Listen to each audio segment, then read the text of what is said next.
So hey guys, welcome back to Cisroute. So today we're going to see the packet flow. We're going to see what's going to happen exactly when you go ahead and type cisco.com in your website. What is happening in the backend?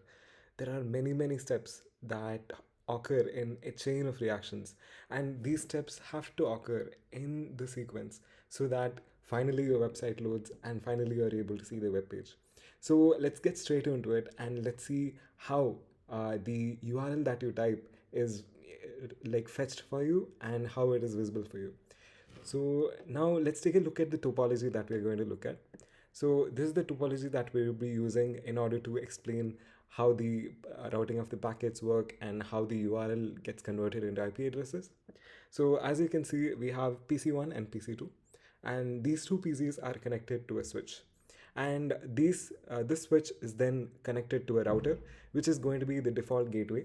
And this router is connected to another router, which is the ISP router, which is going to perform all the internet routing for us. And that is going to be connected to the internet. And in the internet itself, we have a DNS resolver. In our example, we are going to use the Google DNS resolver, which is going to be 8.8.8.8 IP address. And this internet finally connects to router 3, which is the destination ISP. And this destination ISP is going to connect to cisco.com domain name, and that domain name is mapped to a specific IP address. So everything, the packet crosses on the way to cisco.com. So first thing is our PC1. Our PC1 has a statically defined IP address as 192.168.1.10, and our gateway is configured to be 192.168.1.1, which is our router's default gateway. And in switch we have the MAC table, and in router 1 we have the statically defined local IP address as 192.168.1.1. And finally, our ISP has its own public IP address, which is 198.51.100.1. And then we have the DNS resolver's IP address, which is 8.8.8.8. And then we have cisco.com's IP address, which is going to be 203.0.113.10. Now let's take a look at what is going to trigger everything. So you type www.cisco.com and hit enter. So the browser is going to need an IP address before it can send anything. So now what your browser is going to do after you type cisco.com, it's going to ask its OS. And what is it going to ask the OS? Do I already have cisco.com's IP address cached? So the OS is going to now check the browser cache. So in your browser, you may be using Chrome, you may be using Firefox, you may be using n number of browsers which you like. And this browser would have its own cache. And in the cache memory, there will be a mapping for IP addresses to domain names. So the OS is going to first check, okay, browser, do you already have cisco.com's IP address? So what happens if there is? So if the cache is a hit, so if the browser already has the IP address of cisco.com, then we don't even need to do a DNS resolution. And it straight away moves to TCP handshake towards cisco.com. What if there is no IP address cached? In that case, we have to do a full DNS lookup. And this DNS lookup would basically get the cisco.com's IP address for us. So initially what happens after you type, it is going to check its browser cache, then it's going to check its OS cache, and it's going to then ask the DNS resolver if the cache is amiss. And for this walkthrough, we're going to follow the full lookup, where we assume that the browser and the PC does not know the IP address of cisco.com. And now the PC does not have the cache, right? So it has to reach the DNS server. Now, for reaching the DNS server, we either manually configure the DNS server by using our own manual methods, where we just directly input 8.8.8.8 into our machine, stating that this is the DNS server, or we can also configure it by using DHCP servers. DHCP servers generally do many things. So one thing, two of the main things that they would do is, by using DHCP, it can manually assign the IP address. Also, it can assign the default gateway, and also it can assign the DNS server. So here, let's assume that we manually configure the uh, IP address of the DNS server to be 8.8.8.8. Now what it's going to do is the PC is going to see that, okay, the DHCP server is 8.8.8.8, but my IP address is 192.168.1.10. So in this case, I would not be able to reach this network because it's outside the network. So for reaching any host that is outside the network, the PC has to reach the default gateway. And the default gateway IP address is also configured manually as 192.168.1.1. But the default gateway's MAC address is missing. Now, for the forwarding to happen to the next hop, always we would need the MAC address in play. And that MAC address is how we usually reach end hosts in layer 2, which is the one less than the IP layer, which is the data link layer. And there has to be a frame, which is the MAC address frame, which is having the destination MAC address and the source MAC address in order for us to reach the next hop, which is going to be our default gateway. Now, let's see how exactly default gateway is. Let's see how we exactly reach the default gateway by a process known as ARP, which is Address Resolution Protocol. So now we're going to see ARP. So now our PC is trying to reach 8.8.8.8, but 8.8.8.8 is outside the network. And now PC1 knows the gateway IP as 192.168.1.1, but it needs the MAC address before it can send anything. So for that, what is the PC1 going to do? PC1 is going to do an ARP request. And let's assume that this PC1 is connected to FA01 interface of the switch.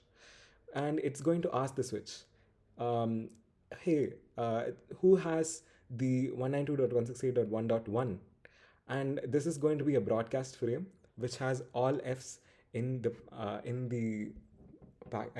frame itself. And now switch is going to see that it's a broadcast frame and it's going to flood it out of all of its interfaces. So, but before flooding it out, the switch is going to see, okay, so I have received an ARP request frame from PC1 and that frame is coming at FA01. So that means I have to first update my MAC address table. So in the MAC address table, the switch automatically inputs the frame's MAC address as well as the port where it came from, the source port and the MAC address of the source port.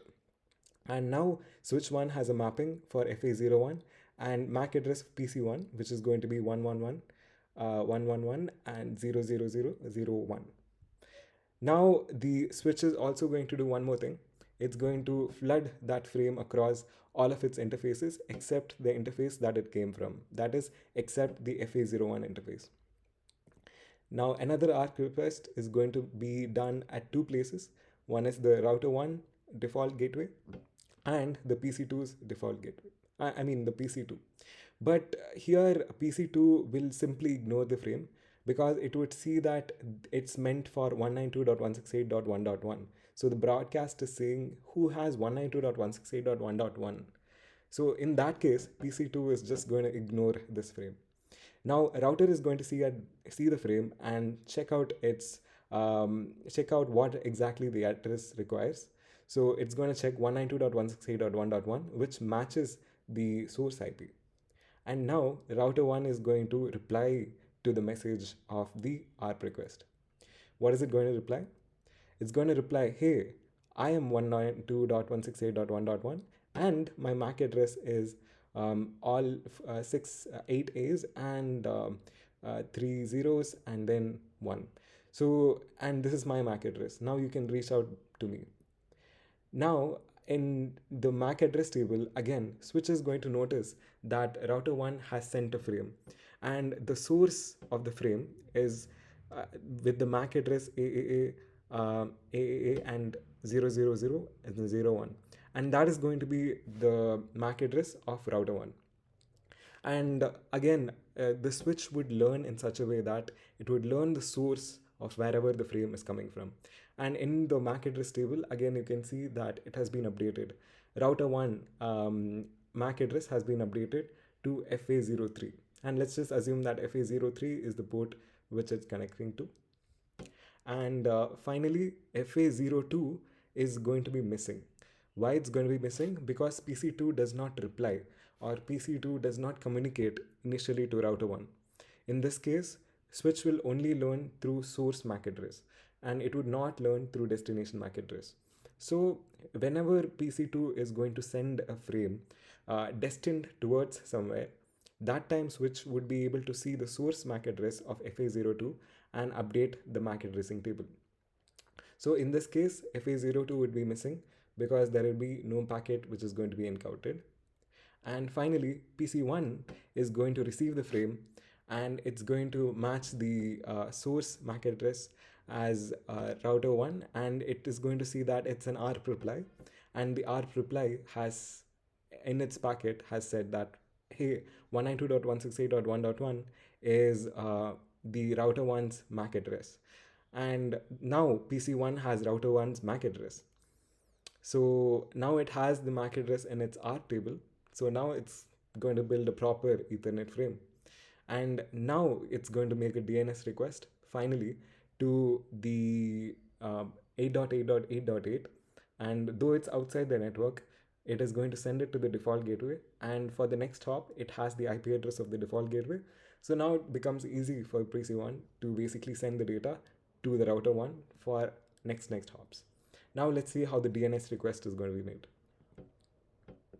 So now DNS request is going to happen. PC1 is encapsulate the DNS query and sends it towards the resolver hop by hop. So now DNS resolver for us has been manually configured to be 8.8.8.8. So PC1 is now going to craft a frame. It's going to craft a UDP frame, and that UDP frame has port number 53, and the UDP segment has port number 53. I'm sorry. So whenever we go to the TCP or the transport layer, we call it segments. So it's going to craft a segment. So it's going to put port number 53 there, because 53 is the port number that is going to target our specific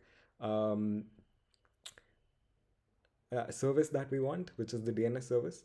And the destination is going to be 8.8.8.8, which is our manually configured DNS server.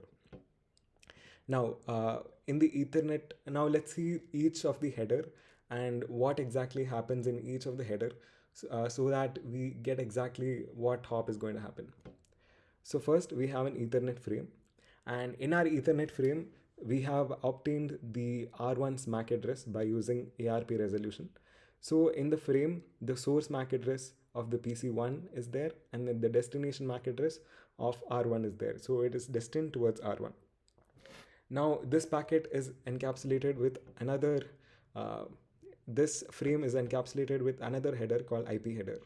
And this IP header is going to have the source IP address of 192.168.1.10, which is PC1's IP address, and the destination IP address of 8.8.8.8, which is the DNS resolver's IP address. And but now we can notice that 192.168.1.1 is not routable through the internet. So for that, we have something called network address translation, which we would cover in later slides. So now when a frame is encapsulated with an IP header, we call it a packet. And now this IP header is again going to be encapsulated with another thing called the UDP header. And this UDP header is what makes us, or makes the router realize that which device or which person wants that specific service. So for example, PC1 might have n number of services running. He might have a YouTube page running, he might have a Netflix page running, etc. Now, how does the router know that this PC1 is exactly asking for that? And how does PC1 know that the DNS request is what is going to be accomplished here? And for that, a randomly chosen port called an ephemeral port is being chosen. And this port would basically let us access the service by using that specific port. Think of you connecting a cable to another DNS, to a DNS server. So this cable is connected to one of 64,000 ports, and one of those ports is 53,211. So now, since this device or this USB is connected to that, and then the other end of the USB is going to be connected to the DNS resolver. So now you can expect clear transmission of data from this 53,211, which is specifically made for DNS, and the DNS resolver, which is 8.8.8.8. And that's exactly why we have a UDP header with source port and destination port. And this is called a segment. So whenever the UDP header is going to be added, this is called a segment. And in transport layer, any information that travels in transport layer, we call it a segment. And finally, the DNS query is going to be made. And the DNS query is going to ask, hey, I want to actually have an A record. A record means the IP address of the domain name that we are requesting. So in our case, cisco.com is our domain name. And for that, we need an IP address. For that, we need to fetch an A record, which has mappings of the IP address to the domain name.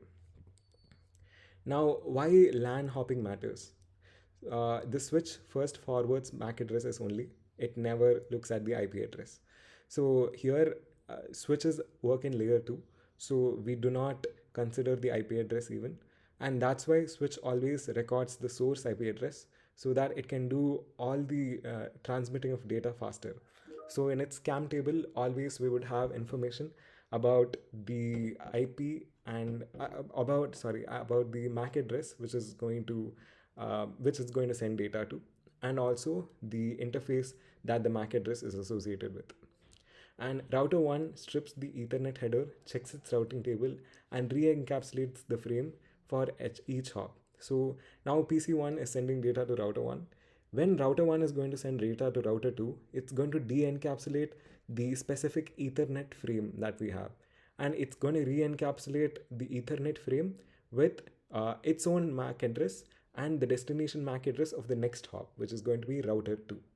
So the IP and UDP headers are going to stay almost the same end to end, only the Ethernet header changes hop by hop.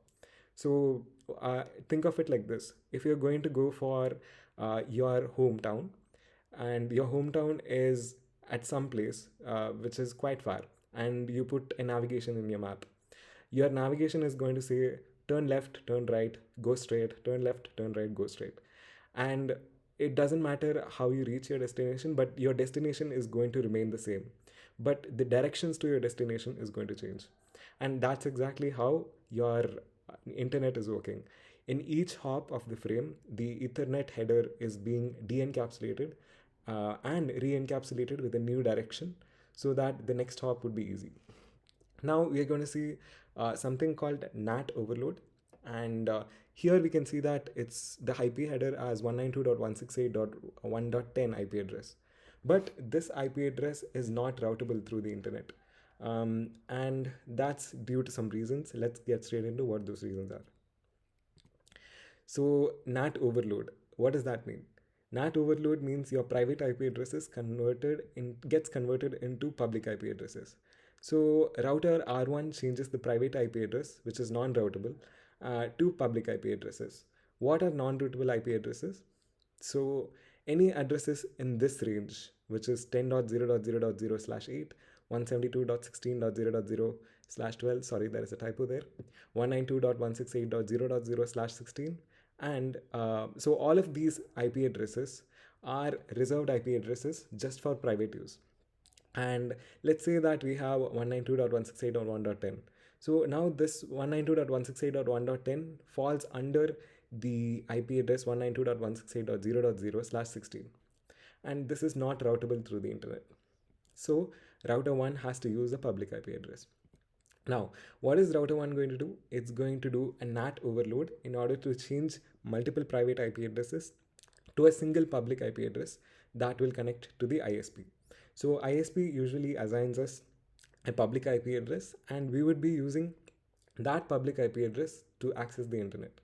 So now let's say that the ISP has given us this IP address, which is 198.51.100.1. Now, as you can see, this IP address does not fall under the range 10.0.0.0/8 or 172.16.0.0/12 or 192.168.0.0/16. So here it's not falling under that range. And that means we can use that range for public IP address, and ISP has given us. Now, PC1 would do a translation from router 1's IP address to the public IP address so that the client can access the internet. So what the router is going to do is the router is going to change the IP address that is going to leave the interface to a public IP address so that it's routable by the internet. So PC1 is asking, hey, I'm 192.168.1.10 and I want to reach 8.8.8.8. And the next hop is going to be the default gateway, which is our router 1. Now, after router 1 receives this packet, the router 1 has to change that IP address. But before that, Cisco terms this inside local IP address. So inside local means the PC1 has an IP address which is locally significant, and that local IP address is inside the perspective of the local network. So in that case, we call this the inside local IP address, and that is going to be translated. And now router 1 is going to say, hey, you have an IP address which is not routable, so I'm going to change that IP address to 192.198.51.100.1. And this IP address, we call it as inside global IP address. Now this IP address would be routable by the internet easily. And this NAT translation has to be done in order for the internet packet transfers to take place, because any IP address which comes under these private ranges are going to be discarded by any ISP or any router. Now let's see what is inside the DNS packet now that we have translated. So inside our DNS packet, we can see we have divided it into two parts. One is the IP header. So our IP header has now changed from 192.168.1.10 to 198.51.100.1. And this is the inside global IP address. So it is the IP address of the inside host from the global perspective. And that's what Cisco calls in NAT translation. And the destination IP address for us is going to be 8.8.8.8 since our DNS server is what we are reaching. And inside the IP header, we have something called protocol field. And this protocol field would have the number 17 because it's a UDP request. So protocol number would exactly say what are we searching for in the IP header. If it's a UDP packet, if it's a TCP packet, is going to be reliable, or is it not going to be reliable? And in this case, we are going to make a UDP request. So always we do 17. If it's TCP, it is going to be number 6. And that is exactly how the IP header gets to know whether the connection is going to be TCP or UDP. And then we have a time to live field. So time to live field is one of the most important fields that would help us avoid many loops. So let's see why this matters. So time to live is not about time exactly. It's about hop count. So in each hop that we take for the next destination or the next hop, the each router would decrement the time to live value by 1. And by decrementing the time to live value, it's going to avoid loops. How is it going to avoid loops? When the time to live value reaches 0, that time the packet is going to be simply dropped and it's not going to be routed any further. So this would help us avoid routing loops. For example, R1 is saying go to R2 and R2 is saying go to R1. And this is going to keep on happening if the time to live value does not exist. And here, even if R1 is saying go to R2 and our router 2 is saying go to router 1, the time to live value is going to be constantly decremented. And when it reaches 0, finally the packet is discarded. And that's how we prevent loops in layer 3. And here, when we talk about the UDP or DNS header, our source port is going to be 53211, which is going to be the ephemeral port that the client or the PC1 chose. And the destination is going to be 53 because our PC exactly wants to access the DNS service of the IP address 8.8.8.8. And it's going to have a query type of a record, and a record points to IPv4 address, and then the query name is going to be cisco.com. So this is what is going to happen in the UDP header. And finally, if we see the protocol 17 in IP header, it tells the receiving host to hand this packet to UDP and not TCP. So that's exactly how the client would know it's non-reliable delivery. So the TCP SYN ACK and SYN ACK connection would not take place because the protocol itself says it's UDP and not TCP. And again, if it has to be TCP, it would have a protocol number of 6. Now, let's see what happens hop by hop. Now that we, received, we have all the information we need. Let's see what happens hop by hop. So now every router does all the same three things, or all the same four things. What it's going to do, it is going to check the routing table, it's going to see the source, and it's going to see the destination, and it's going to swap the Ethernet header. It's going to change the next hop address. So the source MAC address is going to be the source and destination MAC addresses are going to be decapsulated and re-encapsulated with the next hop MAC addresses, and then it's going to decrement the TTL value in the packet and then again encapsulate it. So here we can see what happens hop by hop. So now router 1 is going to basically do a table lookup for 8.8.8.8, and assuming that router 1 knows where to send this packet next, it is obviously going to send it to router 2, which is the ISP, because 8.8.8.8 is in a network which is not it which it does not know. And here we can see that the time to live value is decremented by 1. So 64 is now 63. And now the next hop is router 2. And router 2 is the ISP edge. And router 2 is going to check its source IP address and destination IP address. And it's going to decapsulate the MAC address packet. And since it would have the next hop in its routing table, so router 2 would know where to send the packet next in order for it to reach 8.8.8.8, assuming that it's using some routing protocols like OSPF, like BGP, etc. So now it will again re-encapsulate the packet with the appropriate MAC address. Then it's going to decrement the TTL value. Next, the internet backbone routers. So there are multiple other routers which are present in the internet, and these internet routers are going to do the same thing. They are going to act like a backbone, and they're going to forward the packet to the next hops, and this next hop would be one step closer to the destination. And finally, it reaches the DNS resolver's edge router and delivers the frame on 8.8.8.8, which is the DNS, which is the which is the DNS server's IP address. And finally, the value again, a TTL value is decremented by 1.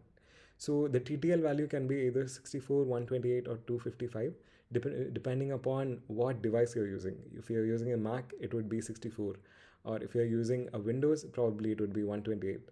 So it really depends on the operating system, but good thing for us is the TTL value has not decremented to 0, so no router is going to discard the packet. Now we should notice what stays constant. Now throughout this routing, there are two pieces of information which remain the constant. So first thing is the source IP address after NAT translation. So once the NAT translation has been converted to inside global IP address, that 192.198.51.100.1 is going to remain constant, and the destination IP of 8.8.8.8 never changes end to end. Only the L2 header, which is the layer 2 header, is rewritten hop by hop. So the each router is going to forward to the next destination, and only that is going to change. Except that the everything mostly is going to remain the same. Now finally, the DNS response has been uh, served by the DNS server, and DNS server says, hey, cisco.com, okay, I'll give you the IP address. So it says cisco.com is 203.0.113.10, and it's UDP port number 53 and time to live value of the DNS record. So every DNS record also has a time to live value, and that time to live value would be refreshed each time the DNS server is hit, each time the DNS query is hit. Now finally, we have reached DNS resolver, and DNS resolver does the same thing. It decapsulates and re-encapsulates the packet with the source IP address as its own IP address and the destination IP address as the inside global IP address of router 1. And router 1 would do the forwarding to PC1. Now let's see what just happened. So PC1's UDP and DNS query is matched back to source port, which is 53.211. So that's how the OS knows which app the reply belongs to. So now PC1 sees the source port. PC1 sees the destination port, which is 53.211. And in the destination port, it has done a DNS query. So it knows that that is the DNS response. And the OS caches the new answer for the records TTL for the, so Cisco.com would be in its server so that it can skip the entire process. So now after receiving that address, PC1 is going to store that address, and now this entire process, which is pretty big process if you ask me, is not going to happen, because now the PC1 is going to store that into its browser cache, then it's going to store it into its OS cache, and now it does not have to do a lookup. And now PC1 has everything that it needs to actually talk to the server. And now the PC1 is going to do the TCP connection to the Cisco.com server. And finally, we are going to reach the Cisco server. Now the PC1 has the everything that it needs. It has the IP address of Cisco.com. So now it's going to do a TCP handshake. So first it's going to send a SYN request, and it will start with a random sequence number. Let's say that the sequence number is X. And for that, Cisco.com would have to reply a SYN ACK message. And the SYN ACK message is going to have another variable called X, and that acknowledgement is going to be incremented by 1, X plus 1. So let's say PC1 has an initial sequence number of 1, and Cisco.com would have an other acknowledgement sequence number of 2. What does that mean? That means that this sequence number has been successfully, the entire packet transmission has been completed. So it's like an acknowledgement stating that, hey, I received 1, you can send me 2. So now SYN ACK has been done, and then again there is an acknowledgement message that PC1 sends, which is going to be acknowledgement Y plus 1. And this Y plus 1 is going to be on top of what the Cisco's Y is, sequence Y is. And Y plus 1 again says, hey, I received the bytes till Y. You can send me more bytes that are upper to Y itself. So let's say I've sent 100 bytes. So the sequence number would be 100. And let's say the client is PC1 is going to ask, hey, I want something more than that. So it's going to send 101 acknowledgement, and Cisco.com would know that, hey, this person has received till 100. Now let's send 101 plus 100 data. So now this transmission is going to keep on happening so that there is a reliable delivery of data. Now, why is this handshake existing? Because both sides can confirm and receive that the data has been, the data is actually moving. So for every sequence number, there is an acknowledgement number. And through that, we would come to know that the sequence number has successfully reached our client. And the sequence numbers are agreed to TCP. So in the TCP process itself, both are agreeing that, okay, sequence number should be X, and the upcoming sequence number should be Y. And similar to that, it would be easy for the client to basically understand which sequence numbers to send next. And finally, we have a socket pair created. What is a socket? Socket is a combination of port number and IP address. So here we have, we are connecting to Cisco.com to HTTPS. So we have a port number of 443 that we are connecting to. And there will be an ephemeral port of PC1, which would be 53,211 if it's randomly chosen. And that is going to make a socket pair with our 203.0.113.10, which is the Cisco's IP address. And this is now going to be converted into NAT through the router so that it's globally routable. And the router says, okay, now I'm going to convert this 192.168.1.10 to 198.51.100.1. But notice that the port number is going to be the same. The port number, the ephemeral port number that was chosen by the PC1 is actually going to be the port number which router uses to forward data. And this port number is what is going to help router differentiate between multiple clients using the same global IP address. If there is PC2, PC3, and PC4 which are also accessing services, the router would just replace the port number so that the port number is going to map to the specific IP address, and the port number is going to be used for identifying the client. And this is exactly why we call it a PAT, or it's port address translation, because the port is going to be the address and that is going to be translated to the client. Now, after this TCP handshake, finally we are routing the packets, and the packets are going to be routed to the server. So let's see how that happens. So finally, after all this process, the packets are starting to forward. So now same principles are going to apply for every single packet. So every single packet is going to have a sequence number, and every single packet is going to have an acknowledgement. And the sequence number and acknowledgement is what helps the routing to take place in terms of the PC1. So now we have all of these hosts which are connected with each other, and finally we are reaching the IP address of Cisco.com.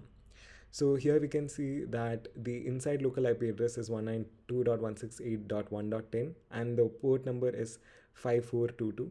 And the inside global, which the router is going to do a NAT translation, is going to be 198.51.100.1. And notice that the port number is going to remain the same. The port number is going to remain as 51422. And this port number is what enables router 1 to identify that this is PC1's connection. And finally, that public IP address is going to route everything through the internet, and finally it's going to reach the address of Cisco.com. And this is what the process happens behind the scenes. It's a pretty big process, and yeah, I mean it's happening in a fraction of a second, which is pretty fast. Now, two things that we have to kind of remember. So now the destination is going to be 203.0.113.10, and the port number is going to be 443. It's not going to be the DNS server because we have already requested the DNS server and we got the IP address of Cisco.com. The protocol field in the IP header is now going to be 6. And why is it going to be 6? Because it's going to be a reliable delivery of packets. When we are connecting to a HTTPS site, it's going to use TCP usually. And the protocol number inside the IP packet is going to change from 17, which is pointing to UDP, to 6, which is pointing to TCP. And finally, the L2 header is always going to get rewritten no matter what. So the layer 2 header, which is the MAC address, always it's going to be stripped out and it's going to be re-encapsulated with a new MAC address before reaching the client. So now let's see what happens what is inside the TCP segment, and let's see finally what is the packet structure we have. And here we have the packet structure of the TCP packet which we are going to connect to. Finally, we have reached the end stage, and it's easy now to explain. And yeah, here we can see that the source IP address is 198.51.100.1, and this source IP address is after NAT translation. So the NAT translation has to happen again for the internet routing to take place. And the destination IP address is now going to be the IP address of Cisco.com, which is 203.0.113.10. And the protocol number is now going to change from UDP, which is 17, to TCP, which is 6. And a sequence number is going to be generated. So a random 32-bit number is going to be generated. And this sequence number is going to be incremented. And the increment happens through window size. How much data is going to be sent? For example, let's say 100 bits of data is going to be sent. So if 100 bits of data is going to be sent, the window size is going to be probably 100. And each time the data is getting transmitted, 100 is going to be incremented in the window size so that the client can get an acknowledgement that, hey, 100 bytes I've received, please send me the next byte. And in the TCP header, we can see that the source port is the ephemeral port of the PC, which is 51,422. And the destination port is 443, which is HTTPS. And the flags that we use is SYN, SYNAC, and ACK. So there is a field called flags inside the TCP header, which will basically tell, is it a SYN message, or is it an acknowledgement message, or is it a SYN ACK message? And the acknowledgement is going to be in such a way that the Pierce sequence number is incremented by 1 to make sure that, hey, I've covered this much of packets, now you can send me the next one. And next we are going to have a checksum. So checksum field in TCP header, it would basically detect any corrupted packets. So let's say some of the packets are corrupted, it would say, hey, this packet is not correct, somebody has tampered with the data, so let's just drop this packet. And it's going to use hashing algorithms to do that. So why this matters? Because 443 tells the server that it's a HTTPS request. So whenever we have port number 443, it stands for HTTP. And the sequence and acknowledgement numbers are something in TCP that's going to have reliable delivery of data. Now, the sequence numbers and acknowledgement numbers would actually um, help the client to know if the data has been received properly or not. And finally, let's see what happens in the request. Now TCP connection is up and the browser only needs to send the actual request. So PC1 is going to make a HTTP payload, and in that payload we would have a GET request. Please give me www.cisco.com, and I'm using Mozilla Firefox, so please encode the data in such a way that it's visible for me. And finally cisco.com would reply, and cisco.com would say, hey, okay, please take the message, and the arrow should be other way, I'm sorry. So then cisco.com is going to give back a message stating that, hey, 200 connection established, and this is my page content inside the HTML. And finally, this HTML page would be rendered in your Chrome browser, and your Chrome browser, you would be easily able to see all the message that is coming from cisco.com. So how does this happen? It happens through decapsulation. So first, the Ethernet header is going to be decapsulated. It's going to see that PC1's MAC address is the destination, so it's going to strip that. Next, it's going to see the IP header. It's going to confirm that the destination is 192.168.1.10. And this happens after the NAT translation. And since PC1's IP address matches the destination IP address, this also will be stripped. And the TCP header is going to be seen. And in the TCP header, the destination port is going to match 51422. And then it's going to see, okay, I requested through this port number. So that same is coming to my destination. So this is a check. So I'm going to again strip this data. And finally, HTTP response is going to be decapsulated. And that HTML response is what we are seeing in our website. And finally, we say our rendered page, which is www.cisco.com. So finally, we are coming to a conclusion. This is the full journey, start to finish. So first thing is PC1 is going to check its own MAC address for it's for the default gateway. And it's going to see that 8.8.8.8 is in a different network, so it has to reach the default gateway. But for the default gateway, it has to basically reach the know the MAC address of the default gateway, and so it's going to get the ARP request for MAC address.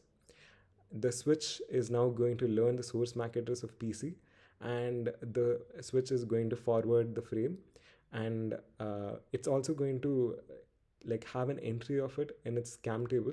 So any port that it came from and the IP address associated with that port will be populated in the CAM table.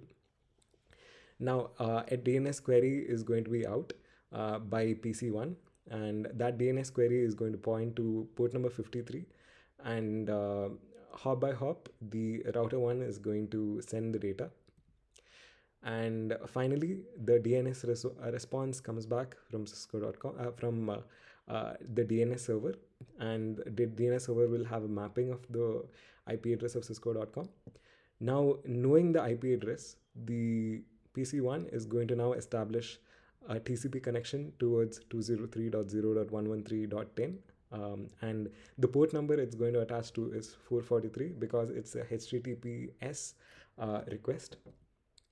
And finally, a HTTP GET request is going to be sent to that specific IP address. And Cisco.com's server is going to see that IP address and finally responds with a 200 OK page request. And finally, PC1 decapsulates each header hop by hop. And whatever it got from Cisco.com, it's going to decapsulate it from layer 2, layer 3, layer 4. Finally, it reaches layer 5. And layer 5 is where the HTTP data is present. And finally, our browser is going to render the page.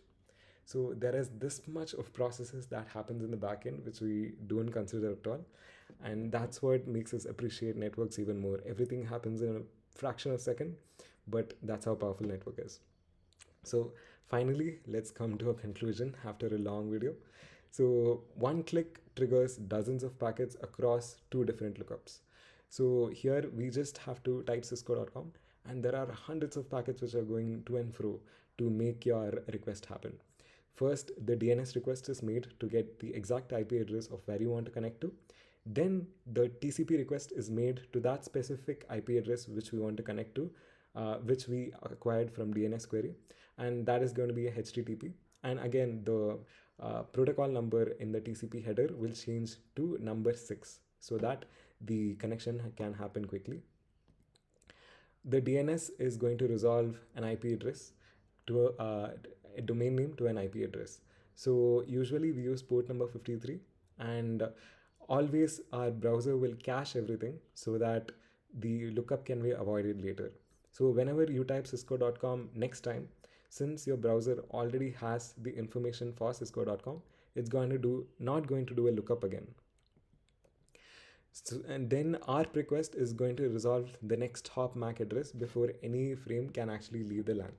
So in layer 2, if you truly take a look, nothing happens through IP address. Everything happens to MAC address.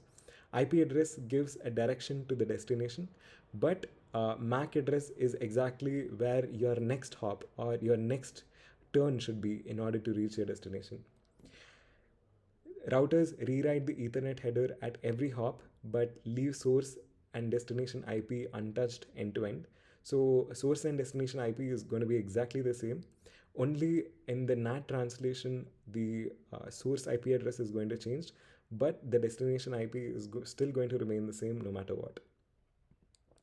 Now, after this happens, the TCP three-way handshake is going to happen between the client and the server, which we are requesting data. And a reliable connection is established between two different parties through a TCP three-way handshake. And once the three-way handshake happens, we are ready to send information. And finally, the whole thing reverses itself layer by layer. So once every packet is going to be transmitted, the packets that come back from the server are also going to decapsulate, re-encapsulate, decapsulate and re-encapsulate and so on. And that's where each and every time you do a lookup, there are hundreds of decapsulation and re-encapsulation happening in various routers and switches. So every step above typically happens in well under a second. So when you make a lookup, so let's say you visit a brand new website which you have never seen, for example, nxos.com, and that is going to take a lot of time for the first time. And after that first time, each time you look up, it would be very fast. Why? Because it has been cached. And even this happens in under a second, and that's how fast our internet is. So finally, we are concluding this, and we have seen exactly end to end how the packet is flowing from the PC to the destination and getting the DNS record and finally connecting to our Cisco server. I hope you had some informative insights here, and I hope to see you in my next video. Thank you.